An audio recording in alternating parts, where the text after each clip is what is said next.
Time مل گیا تو ظہر کی نماز پڑھ لی اور اب چلے گئے ہم باہر, عصر میں وقت نہیں ملا, کھیت جوتتے رہے, عصر چھوڑ دی, مغرب میں آئے کھانا کھایا نہیں پڑھی, اور عشاء میں سونے سے پہلے عشاء کی نماز پڑھ کے اب ہم بستر پہ جا کے اور سو گئے ہیں. یہ اسلام کے اصول نہیں ہے. جو نماز اپنی مرضی سے پڑھنا چاہو پڑھ لو اور جو چھوڑنا چاہو چھوڑ لو.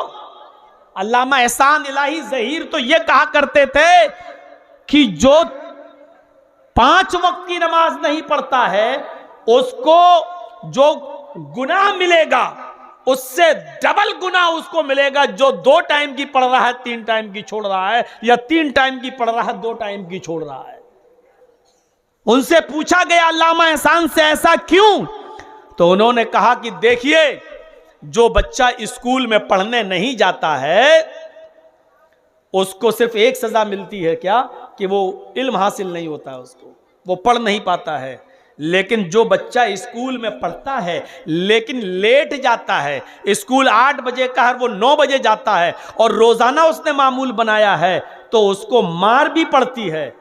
ذرا کیوں لیٹ آیا, پڑتا بھی ہے, اور بار بار اگر اس کا روزانہ کا معمول رہا تو اس بچے کو نکال بھی دیا جاتا ہے اسکول سے, اس کو ڈبل سزا ملتی ہے. حالانکہ وہ 9 بجے سے 12 بجے تک پڑھ تو رہا ہے, اگرچہ 8 بجے نہیں جا رہا ہے, لیکن وہ لیٹ آنے پر اس کو سزا بھی ملتی ہے اور اسکول سے نکال بھی دیا جاتا ہے. کیوں؟ کیونکہ اس نے اسکول کے نیم کو توڑا اور پڑھائی بھی نہیں پڑھتا ہے, علم بھی حاصل نہیں کرتا ہے. ایسے ہی جو آدمی ظہر پڑھ لے, عصر پڑھ لے, مغرب پڑھ لے, فجر میں سوتا رہے اور عشاء بغیر پڑھے سو جائے, ایسے آدمی کو ڈبل سزا ملے گی. کیوں؟ کیونکہ اس نے ایک تو 2 وقت کی نمازیں چھوڑی, اس کا گناہ, اور ایک اللہ نے فرض کی 5 وقت کی نماز, اور اس نے اپنے اوپر فرض کر لی 3 وقت کی نماز. یعنی 2 وقت کی نمازوں میں اس نے سستی کر کے گویا کہ اپنے اوپر سے معاف کرا لی ہے. جبکہ نمازوں کو معاف کرنا, نہ کرنا, چھوڑ دینا, یہ صرف اللہ رب العالمین کے اختیار میں ہے, بندے کے اختیار میں نہیں ہے. اس کو ڈبل سزا ملے گی. ہم سوچیں, غور کریں. اللہ کے نبی اپنے اوپر شہد کو حرام کر رہے ہیں, اور اللہ تعالیٰ نے کہا لما تحرم ما حل اللہ لک. کسی بھی چیز کے حلال اور حرام کا حکم لگانا, حلال کرنا اور حرام قرار دینا, یہ صرف اللہ کا حق ہے, کسی بندے کا حق نہیں ہے. اسی طریقے سے ایک اور مثال سے سمجھنے کی کوشش کرو. سجدہ کیا ہے؟ عبادت, اور سجدہ صرف اللہ کے لیے جائز ہے. کوئی بھی شخص یہ سجدہ کسی مخلوق کے لیے نہیں کر سکتا ہے. یہ سجدہ کسی نبی کو بھی جائز نہیں ہے.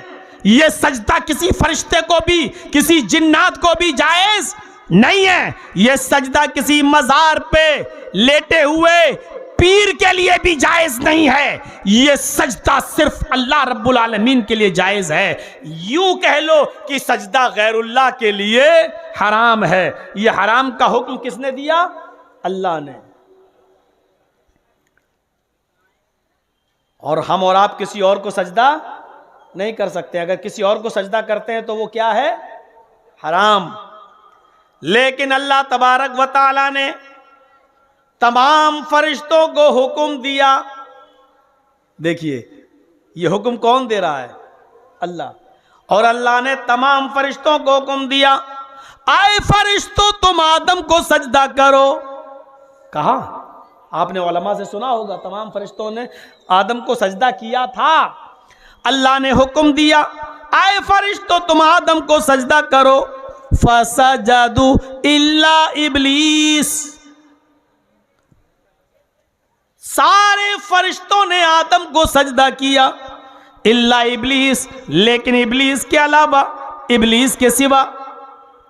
یہ اللہ ہی ہے جس نے تمام بندوں کے لیے سجدہ غیر اللہ کے لیے حرام قرار دیا, لیکن یہی اللہ تمام فرشتوں کو حکم دے رہا ہے اور ان فرشتوں کے لیے حلال قرار دے رہا ہے، اے فرشتوں تم آدم کو سجدہ کرو، ہم نے آدم کو آسماں سکھلائے، ہم نے آدم کو نام سکھلائے، ہم نے آدم کو علم سے نوازا ہے، اے فرشتوں تم آدم کو سجدہ کرو۔ یہ سجدہ تعظیماً رہا ہو، یہ سجدہ اللہ کے حکم سے کیا گیا، لیکن اللہ رب العالمین نے یہ حکم صرف فرشتوں کو دیا۔